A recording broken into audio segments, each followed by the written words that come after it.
Oh, hey everyone. I'm back with the wonderful Britt McHenry, and we're here again to talk about the drama that continues to unfold in the royal family because, and I say because very specifically, of Meghan Markle. She does seem to be the instigator behind all of this. New drama unfolded this week. Particularly, it seems to be friction between Prince William and Harry. Gayle King actually claims to have gotten details from the royal family that they had a conversation that was, quote, not productive, and that there seems to still be this inclination in Harry's camp that the palace is leaking stories unfriendly to Meghan. Britt, what do you make of all of this? I love the drama. Last week, there was so much to unpack. And as you know, when we finished that podcast and we had such great feedback from everybody listening and watching, it was, a day later until you and I were like, let's do it again. It didn't take long. Because I knew, as you did, the fallout would quickly happen. And you touched on Gayle King, right? And here's the issue I have, because in a time where we are very politically charged and angry, and as we mentioned off camera, cancel culture is raging in America. There's some people, I think it's died down, but initially last week, if you made any sort of question, as we talked about, with Meghan's claims, with Harry's claims, you got labeled some really nasty, offensive things. Piers Morgan. Misogynist, racist. Yeah, it goes on. So to try to have the most balanced discussion about that with anyone who is fans of different people in the royal household and for the couple, I just don't like, and I'd love to hear your thoughts as well, on why Gayle King and Oprah are like the designated speakers for the Markles. I actually am going to give Meghan Markle more credit here in that I think she makes the authoritative decisions with Harry. And so I'm just confused as to where we lost the sense of family and discreetness. Emily, what do you think about Oprah and Gayle King now taking shots from across the pond over to the UK family? Because personally, I didn't like Gayle King elaborating and going public on CBS this morning about a private conversation between Harry and Prince William and Prince Charles. Because even though I love the dirt, shouldn't that be family? Shouldn't that be private? I don't know. What's your take? Well, and this sort of gets at, I think, an inconsistency in what Meghan is saying, which is that she's constantly talking about her privacy as being invaded, and how that's a huge element of her complaint, that she's under this microscope and that her privacy is being invaded. But then she goes to Oprah and reveals, let's say, the details of her spat with Kate Middleton, right? She wants to have it both ways. She wants to complain about her privacy being invaded while also divulging private details of people's lives. And so I imagine that the details of this conversation got to Gayle King, who is Oprah's best friend, from a source in Harry's camp. Whatever that source is. Yeah, right. Especially because, by the way, she spun it with the framing that it was the leaks that were being unfriendly to Meghan Markle that really had Harry rankled. So this is clearly a leak from Harry's camp. Yeah. So that means as these people are clamoring for privacy and talking about the importance of privacy, they're also leaking private details. Don't you think they want it both ways? Yeah, exactly. And here's the thing. I've tried in this discussion, and what will certainly continue to play out as a discussion in the media, because quite frankly, I don't care if I get hate for this. I think Prince Harry and Meghan Markle want this to be public. You do not sit down for a 2-hour primetime interview. You do not air out your family's dirty laundry and make these bombshell accusations, warranted for them to make or not, without you wanting your voice in the narrative. So yes, you're exactly right, Emily. It's hypocritical. And when I heard, as we all did, with Gayle saying that about this conversation, I thought, well, how, not only is it in poor taste to put it public, not only is it against everything the firm, as Meghan Markle consistently referred to the British royal family, is against, but on a human level, how are two brothers supposed to bridge any kind of divide? Let's say Prince William, for example, was not the one to make any claims that were alleged about Archie's skin color. Well, here I am. I would think, I don't have the millions. I don't live in Kensington Palace. But if I'm Prince William and I wasn't the one to make those claims, and now I am trying to have a phone conversation with my brother, while I have just as many reasons, one could argue, to be as angry as he is, why would I want to have a phone call again when I know that's going to be put on American public television? Like, how, if Meghan and Harry said we left because we didn't have emotional help with a therapist, which Meghan needed, if we left because we didn't have security and protection and the family love, then you would think by what they're saying, they want to bridge that gap. They want the family love. But that's not going to happen if every time any sort of effort's made, they're outing it on CBS This Morning or with Oprah. I mean, I have a sister. If I called her, I don't know if you have siblings, if you called your sibling and then a few days later, that's on national television in America, for especially a family that is as private internally as the British royal family is, would you want to call again? I wouldn't. I would not want to talk to my sister if I knew whatever I said would be put in interviews and on public blast. And I think this continues to raise the question. That is such a good point. This continues to raise the question of how much they actually care about their family versus publicity. Because when Meghan Markle goes out to say in the Oprah interview, she like airs her dirty laundry with Kate Middleton, unnecessarily so. She did not need to reveal the details of that spat. She did not need to get into it. It was years old. Clearly, she had an axe to grind in this situation. Unnecessary. So when you're going out in television, unnecessarily airing your dirty laundry, the question is that, like, do you actually want to have a close relationship with your family, or do you care more about making yourselves into an interesting couple that can sell shows to Netflix and that can market Spotify podcasts, that can market content? I think that's what this is about at the end of the day. They wanted to make a big splash because it makes them more interesting and gets them more money. And I think you have to ask, to your point, at the end of the day, what they care more about, their family. And what makes it so annoying, it's like they're doing this all with the pretense that it's about their family, but it doesn't seem to be. Yeah, I agree with you. And that's like with the Kate Middleton, we talked about this last week, the Kate Middleton story she relayed. Let's say that just burned inside of her, right? And we've worked for places where untrue things were said about where we worked.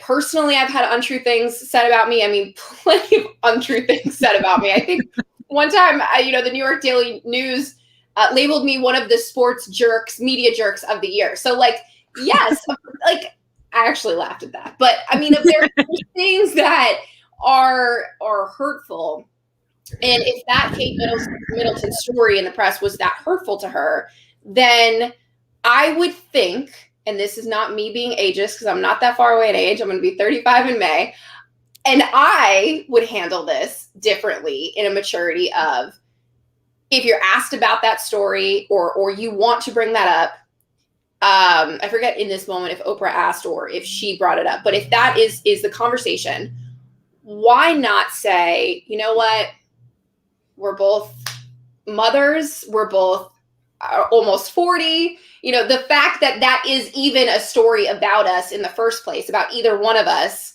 is absurd. And that kind of negativity is what Harry and I don't want to be around or to have said about us. And that's all I'm going to say. And Kate's a lovely person. She's my sister-in-law. That's all she had to say. I feel like, to your point, she took it further to, grind the axe, which maybe she had every right. She had every right to do, but I just thought that was a little petty. And what I thought was interesting was Prince William's statement last week. He was not reportedly supposed to go to an event with Kate Middleton, attended it with her to say, probably in response to any questions about Meghan saying it was Kate that made me cry. He wanted to deflect that off of her. And that's when he said, we are very much not a racist family. And I'll open this up to you guys. Some critics said, well, that's exactly what a racist would say. And I have to ask you, what does he say then? Because if I was accused of something I am not, I would say that I am not that. So it's sort of like, they're in a win or lose situation here. That's all lose, press wise and PR wise. And I think Harry and Meghan knew that. Evita, what do you think about the point that Britt just made? Yeah, I mean, I think it's a great point, and I think that we have to remember that the royals are really, tight-lipped. I mean, they couldn't say a lot about this when it happened. I mean, that was like the whole point of Harry and Meghan coming out with this interview, because they get to tell this side of the story, and no one else gets to say what they think. And I thought that what William did was kind of a take back, like, just so everyone's clear, we are not a racist family. Which I think probably the firm probably would say, you can't do that. You should have just said nothing. But I think that it made a lot of sense that he was like, just just putting it out there. We are definitely not a racist family. And it made a lot of sense. I think it was kind of probably breaking protocol, but I think good for him. When I saw it, I was like, of course, I'm glad you were able to do that. Mm-hmm. I want to get back to the point that we talked about a little bit last week, but it goes to what Britt brought up about Gayle King. It's that in the UK, they have tabloids that are very different from our tabloids here. So part of the reason that America is a really appealing place for Harry and Meghan is that they know they can leak stuff to Gayle King and get it on CBS News with their spin. And they know that People Magazine will run a friendly story about that leak. And so we just have a different tabloid culture. And that's sort of like, that has to be part of this, that when you're in the UK tabloids are just sort of relentless and they want something friendlier than that, which I guess I understand from the perspective of somebody who's doing PR, but like from the perspective of people in the media, they should be sort of horrified. I mean, you see like a journalist like Piers Morgan, Meghan Markle, Britt, this is correct, right? She like tattletaled on Piers Morgan to the government. Yes, called, made a complaint. I think there was an official letter from her PR people. I have to double check and confirm that, but she absolutely made a complaint against him. And I want to say someone else in the media, which it's like, okay, if you want to be reportedly, there were reports, again, I cannot confirm the veracity of these reports, but there were reports at one point when she was dating Harry or engaged that she said, I want to be one of the most famous women in the world, or I want to be a famous woman. Whether she said that or not, let's just say she didn't, but that's a thought, then how can you expect to call every newspaper outlet and try to get every TV host fired who doesn't adore you on screen? And what I also, last thing I'll add is like, there was a lot of flack that the palace got when people found out through that interview, oh, wow, like they host the British press. They throw a Christmas party for the press. How that's corrupt. There's inner workings there, perhaps. But with America, Harry and Meghan, I'll look it up now. I mean, they hired one of the most expensive PR companies in the country in Beverly Hills. And what they do is purposely, to what you said, Emily, leak stories or tidbits to the press. So really, at the end of the day, how is that any different? It's just more user-friendly. And in my opinion, that's why Meghan and Harry wanted to settle in LA and knew that was part of it. No, I agree completely. And they use that publicity. This is such an important part of it. They use that publicity to sell themselves to Netflix and Spotify. So it's like the media is a tool for their own enrichment, and the media allows itself to sort of be used as a tool because they think it's clicks.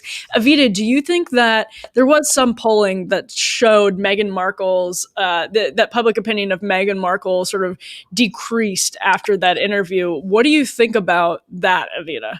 Well, it's obvious who the interview was for. I mean, it was for Americans. I mean, Americans are the ones who heard her play the race card and were all over it, apologetic. You have Michelle Obama, I think it was like 2 days ago, like saying how she totally understood how Meghan was going through this and she's been through it herself, to make sure that she plays into that, like, oh, I'm also a victim, just so everyone knows. And I think that with the British press, but also with the British people, after the interview came out, her popularity like plummeted even farther than it had already been. So obviously the interview was about pushing their careers in the United States, and winning the hearts and minds of the liberal elites in Hollywood, the media, and it had nothing to do with the actual people that Harry and Meghan were supposed to be serving in the first place. It's clearly obvious by the way that they conducted the interview and then by the results of it afterwards.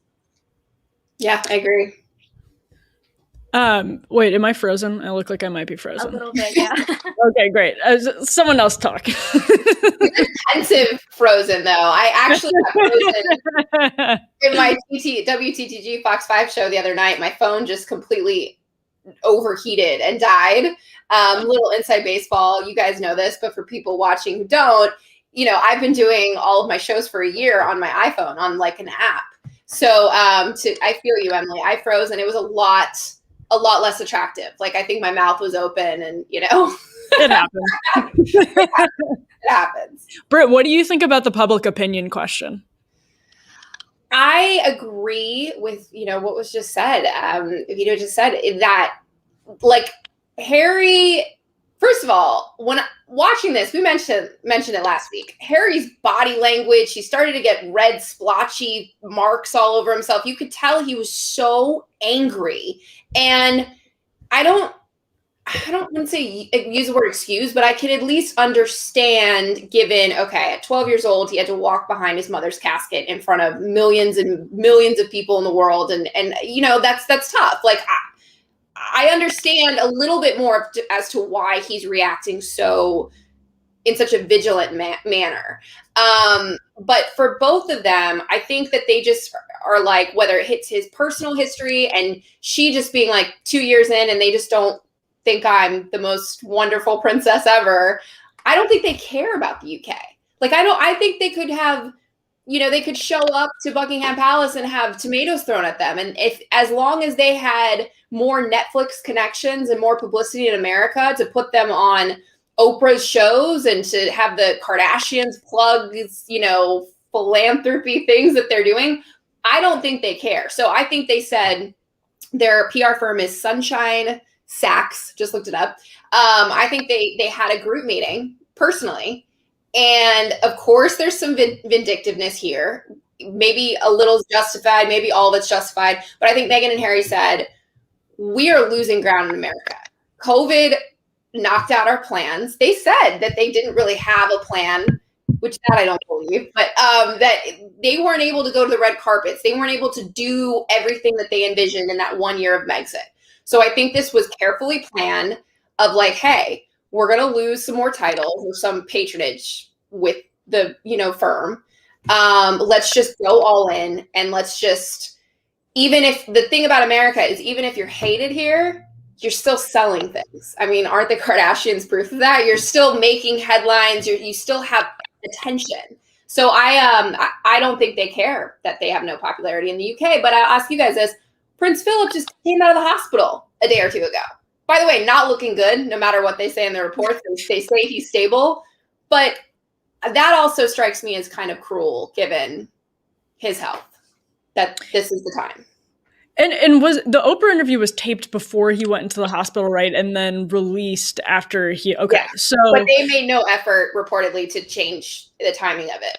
I don't know if they could at that point. You guys know how media works. Maybe it was already done, but it was taped about a month prior to him being in the hospital. I don't think it mattered that he was in the hospital because the Queen actually, it's been reported that she didn't even know that the interview was coming out until it was leaked. So they did this behind the Queen's back before she could prepare or know what was in the interview. So either way, it was a pretty vindictive move to do this. And obviously it was meant to hurt the royals and to be as a slight. Well, and let me take part of what Britt just said and ask you, Evita, what do they ultimately want?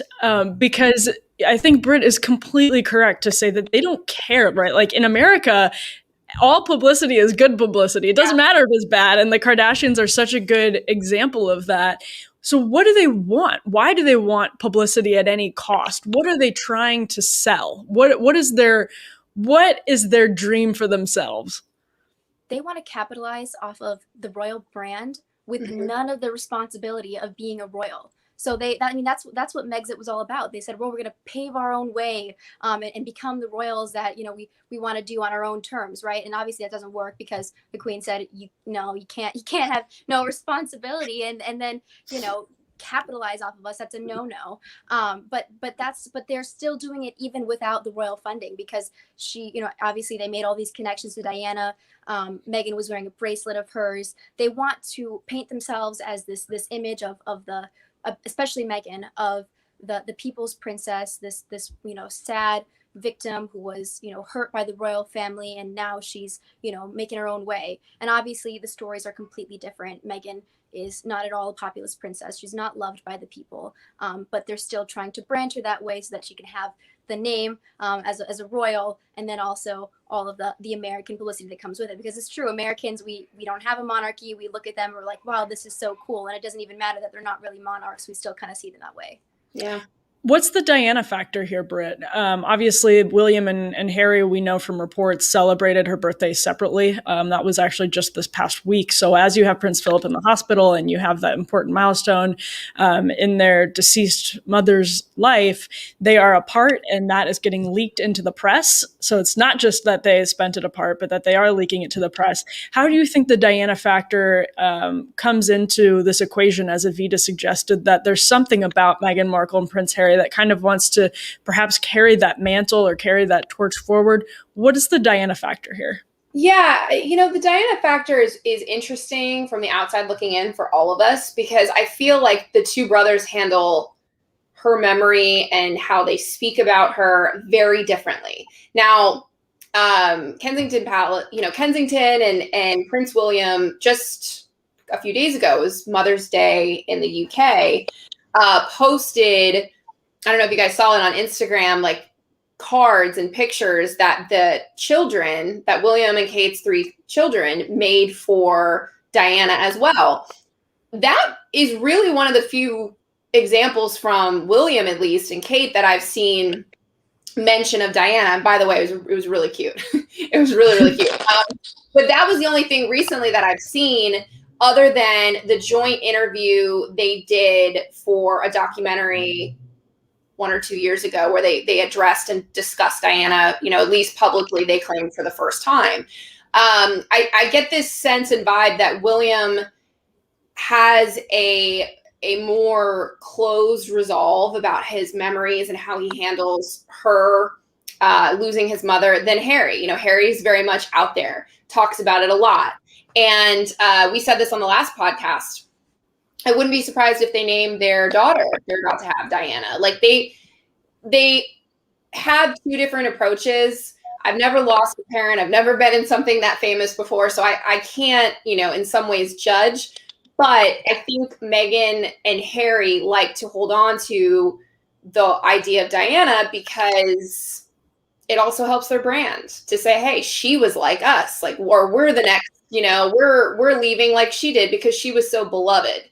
So I don't know. It's different. I just think they have 2 different approaches towards their mother. What are your thoughts on that, Evita?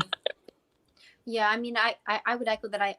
I pick up on that. They have different approaches. And I also think that it was just painfully obvious in the interview. I mean, they like literally compared, like Harry specifically compared Meghan to Diana like 3 times. Like, oh, she is, she's the poor thing. She is the new Diana. I mean, like, it was like, oh, everything changed, like at the Australian tour, and the family was jealous of her, just like they were jealous of Diana. I mean, like, just really kind of cringy comparisons to her, I think, because obviously these stories are very different. Diana was so young when she married Charles, and she, for 10 years, no one knew that she had all these marital problems, but she kept it to herself because Diana, unlike Meghan, has this royal sense of duty that she instilled actually in her sons. I mean, she had a terribly hard time, and it's super obvious for when she was married to Charles, and yet she was very composed, kept herself together, completed royal duties. She did pave her own way. I mean, she brought the boys with her on tours, but there is a stark difference between the royalty that was Diana, who was actually British, who understood what it meant, and the royalty that is Meghan, who was American, wanted it her way or the highway, and then left the whole thing after, like 2 years. So this was just such a huge difference, and it was really kind of gross for me to see them try and make that silly comparison, because Diana's awesome. Meghan's not. Yeah. And that's kind of interesting. I mean, let's talk about the contrast between the 2 of them, because I'm thinking right now, there have been a couple of moments in sort of the UK, and then if you look at in America, the UK, their reckoning over the paparazzi and tabloid culture was the death of Princess Diana. In America, it's been unfolding recently with hashtag Free Britney, and I mean it's really true that we have our own royalty here in the celebrity class, but the substance of their character.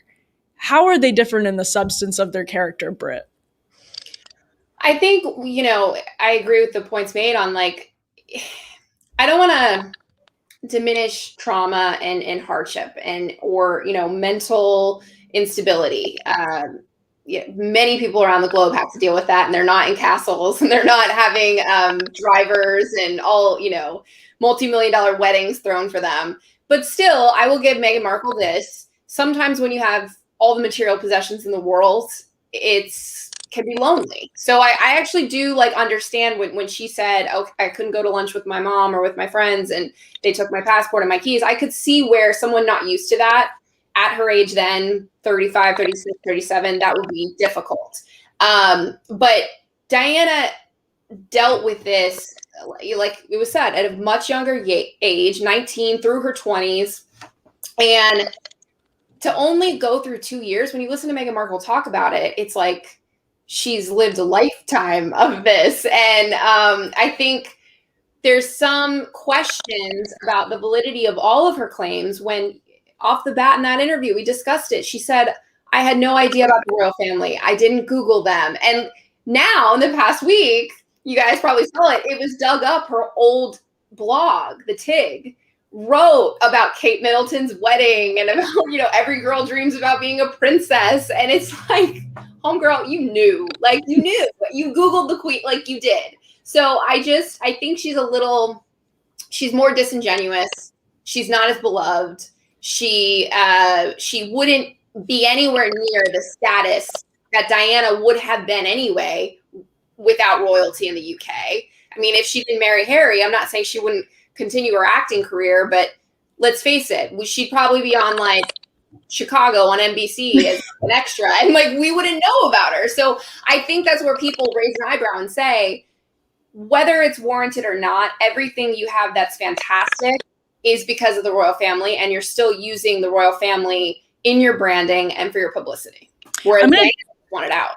I'll toss to Evita with that point, and then also add an interesting element is that there was kind of an authenticity that was forced on Diana that she was uncomfortable with. It was like she didn't ask for that, but she was really good at owning it when she had to. Meghan Markle and Prince Harry probably see themselves as carrying the mantle of Diana's authenticity and open kind of vulnerability, because Meghan Markle went on the Oprah interview and talked about some of her, seemingly legitimate, really painful struggles. But then you look at her blog and what she said about never having Googled the royal family and not knowing it. She's lying. She's flat out lying. They're manipulating the media. These things are sort of incontrovertible at this point. So does Meghan Markle get any points for authenticity with, and I don't mean in general, I mean with the public. Do you think the public sees her as somebody who's really authentic in the same way they may have seen that with Princess Diana? Yeah, I thought that was a great point, because something else that really frustrated me about that interview was how she was saying, I didn't look up Prince Harry. I didn't know what he was all about before I married in. And then she also said, I don't read any of the hate that the press give out. It's like, she's distraught. Clearly she reads every single Google alert that comes out with her name, right? And even with what happened to Piers Morgan right after, and she's responsible for him getting in so much trouble just for disagreeing with her and saying, I'm not sure I really believe her. I mean, it's painfully obvious that she is very in tune with her own media and how she's being portrayed by the press. That's the whole point of this. That's why she's so upset. So that's clearly a lie. And I think that people look at that and they're like, this does not seem as as sincere as Lady Diana, who was beloved by the people. And I'll also say this, that Meghan, for as much as she cares about what the press and the people have to say about her, doesn't know actually how to work the press very well, at least in Britain. She didn't endear herself to them in any way whatsoever. She sort of just expect them to love her without putting in any effort or any kind of care, or any apparently even attempt to become like a British citizen at all. I mean, she was, not really trying that hard, because she said she didn't even know the national anthem. So I think that Diana, she was really, she was loving and caring, and she had all these charities, and she knew how to not only deal with the press but actually work the press. I mean, she would like create stories for herself. Like, she wore that black dress that then the press would be like, oh, look, Charles, he look what he lost because look how amazing she looks right now, right? Like, she was savvy and she was loved, and Meghan is none of those things. Yeah. The savviness point is really good. Like, Meghan is somebody who tries to be a progressive political activist, and then wears MBS's blood diamonds. And like, she doesn't have savvy at all. Private jets while lecturing everyone on their global footprint. It's right. Yeah. People are dumb, and they don't like to be lectured to as though they are dumb. And if you're savvy, that's something you sort of understand. It looks like I might be freezing again. But anyway, I want to close by asking what you guys think their goal is. And I kind of touched on that earlier, but I mean sort of like, what do they want to achieve? Because we know they have deals with Netflix. We know they have deals with Spotify.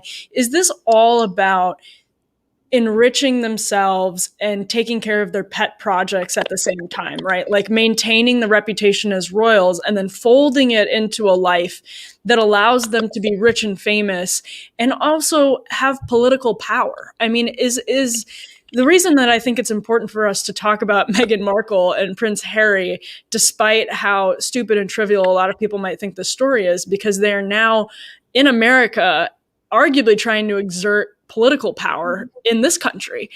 What do you guys think that looks like? Do you think that's what they're ultimately hoping to achieve, is to, have these rich and luxurious lifestyles while also sort of flexing their political muscle in America? Yeah, I mean, if they wanted to just be rich, they could just be rich. Like, when Harry cried that Charles wasn't taking his calls and cut him off from the taxpayer money in the UK. It's like we mentioned last week, dude, you had, more than 20 million in that trust, maybe 13 went to him. More than enough money for them to go privately live a famous life. I remember hearing J-Lo talk in an interview years ago when remember Ben Affleck and J-Lo, they were on every magazine cover, and they seemed to like specifically go places so they be Bennifer. Yeah, so they'd be photographed. And she said in an interview once they broke up years later, I learned from that you can actually be really famous in Hollywood and not draw attention to like, there is a way to do that.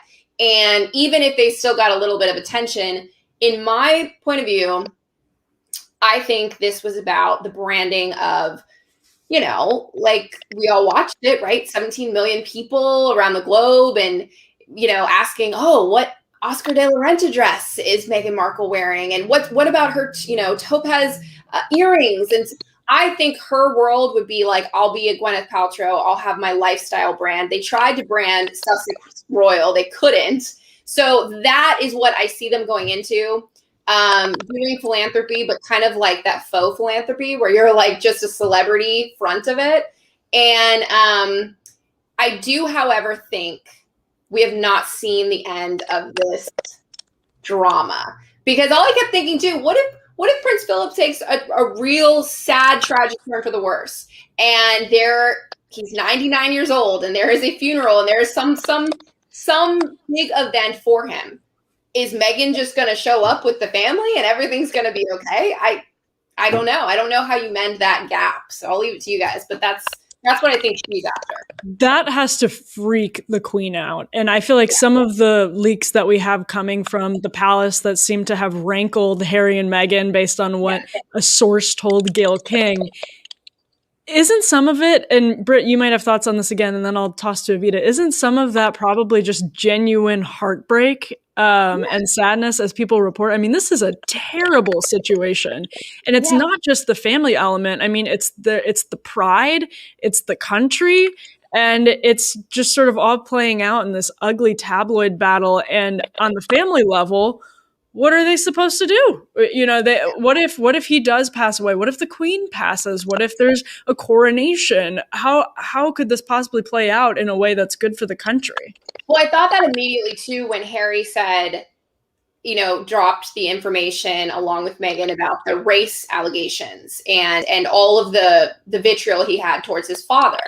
Well, unless something changes, his father very imminently could be the next king of England. And if that's how he feels, and I left after watching that interview and seeing all the news stories in the week after, how do they expect to get that beloved title for RT? How do they expect to get more security when they're attacking the family? And for anybody watching that is interested in this, they probably know already, like Sarah Ferguson, she's publicly said, I wasn't invited to William and Kate's wedding. Like, I have been disinvited by the family to several events, and that's a lifelong real thing. And while they were trying to appease the queen and saying, oh, she was great to us, and Harry, do you remember Harry following the interview told Oprah to say, oh, the queen and Prince Philip didn't say anything about race? Well, maybe that's to clear them, but also it's because they're the top of the chain in the monarchy. And my only question, I'll leave it to you guys, is like, Charles will soon be that. William will soon be that. So the wedge in the war, the wedge that they're forcing and the war that they're starting, it's not going to end. You can appease the queen, but the lineage is what it is. And I think they're going to have a really hard time becoming part of that family again. Yeah. What do you think about that, Evita? Well, I think it's obvious from this interview that this is an appeal to elites in Hollywood and to get themselves the kind of deals that they want. And it's definitely all monetary. And they have cut a lot of ties with their family, and ties that will be long lasting. And like you said, have some major consequences. And I think that says a lot about who they are, that they would sell their souls to be led into the American elites so that they can, have this lifestyle, brand, and career, and even political.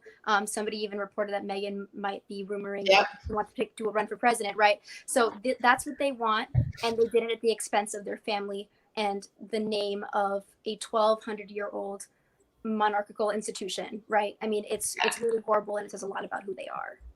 That's a great point, Evita. And I would just urge everybody listening to pay really close attention to what you see how you see the American press treat this power couple with political aspirations. I mean, these are people who could be wielding political power over us and over average Americans. And the way the media treats them really matters. They're not just, random celebrities anymore. And not that they ever really were. Yeah. Right. So she also, not to interrupt, she called BBC to tell them, in addition to the Piers Morgan complaint, to say if you're going to have a discussion on race, it shouldn't be, for white men. So just to interject really quickly, this is now, I think, a pattern for Meghan Markle, that anybody who speaks anything that isn't glowing love of her, she is going to have her press people reach out to. And by the way, I do believe that report that she's now working with Democrats and would seek or consider political office, because why not? I mean, honestly, do you guys think it's that far-fetched in the Not at all. Democratic ranks? Not at all. Like, at all. No, not at all. I mean, she's the perfect Democratic candidate, except for the fact that she's unlikable from like a political perspective, and the American people aren't like in love with her. She's a perfect Democratic candidate. She's rich, she's famous, she says all of the right things. That's not far-fetched at all. And I think that's why it really matters that the American media is already giving them this friendly coverage. They want to wield political power. They are already wielding political power by trying to manipulate political media coverage. And that's why it's a huge mistake for CBS to give Oprah this friendly 2-hour interview as a guest of their wedding. It's just ridiculous. It's boosting their fortunes. It's boosting their potential political power. It's just completely irresponsible. Do you guys have any final thoughts? I mean, without the royal family, though, why are we interested in them? And I know that there's a lot of reality TV stars, and like Americans seem to just gobble that up for like, 90 Day Fiance stars out there. I just was watching, Wedding, and what's the Wedding versus Mortgage on Netflix? Like, I get it. Like, you could turn a star into anything in America. We like that. But I don't think the palace is going to stop their leaks. I also think they hired this past week, since our last podcast here, they hired an external law firm to investigate the bullying of her, which, again, I will remark, Prince Andrew has still not really reported to the FBI in the US about his dealings. So think what you want of that. But I do think they are going to continue an onslaught towards Meghan Markle. It's going to be, in my opinion, pretty damaging further to her credibility, her likability, all of that. I just don't know. I don't see them relinquishing this fight, Harry and Meghan, because they know that that's what makes them interesting. Otherwise, you have Harry, who has no media experience. I mean, literally no knowledge of producing documentaries, now producing documentaries on Netflix and Apple TV with Oprah. And I just don't know what either brings to the table. So I think we'll all be watching, but I'm definitely more Team William and Kate right now. And I think that the drama will continue to unfold. Yeah, I kind of think Kate's the perfect foil. Evita, I'll give you a chance to respond as the daughter of 2 reality stars and a huge fan of 90 Day Fiancé. Nothing against reality stars. I think, I mean, they're the best. Super entertaining. I found my parents' seasons of The Real World super entertaining too. So I love reality TV. But and it's not just because they're my parents. It was a good season. But I think it was a good season. I watched it.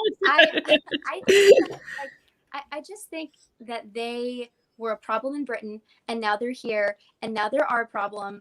And so we're going to be hearing a lot more of them, whether we like it or not. And I think that the real takeaway from all of this should be that the only interview Americans needed from this royal family was Prince Andrew with the FBI. Boom. Mic drop. I agree. I agree. Why haven't we gotten that yet? And yeah, I just, I wish, instead of them, I wish we could get more faces for the British royal family too, of the actual organizations they say they promote. Like, why, I'd love to, instead of the picture of any royal in the designer garb, right, like shaking hands, I wish we could actually like get to meet and know more of these philanthropies than just the royals that are representing them. So, and I'll just close by saying Oprah had an opportunity to ask those questions. She had an opportunity to ask questions about that, and she didn't. Yeah. And yeah. Anyway, we have somehow managed to fill more than 40 minutes, 2 weeks in a row. I brought like a hat. I had like a royal hat. It's really a dirty hat. That's awesome. Britt, you were holding out on us. I was. That and the tea. This is the only media stuff I'll do with you guys. Like, next time, if there is, I'll just bring tea. Like, perfection. But we got a glimpse of the hat, at least. We got a taste of it. Oh my gosh. That was amazing. It's when we could be in public, you guys, right? Hopefully soon. But, Kentucky Derby events here in America without royals, I hope our politicians allow that to happen again soon. So they're coming back. We're almost there. Yes. All right. Well, thank you all for joining us. I'm here with Britt McHenry and Evita Duffy. We did this last week. I'm sure we'll do it again. It's a lot of fun. We appreciate everybody watching. Stay tuned for more because we will be back with it. I promise you. Until next time, I'm Emily Jashinsky.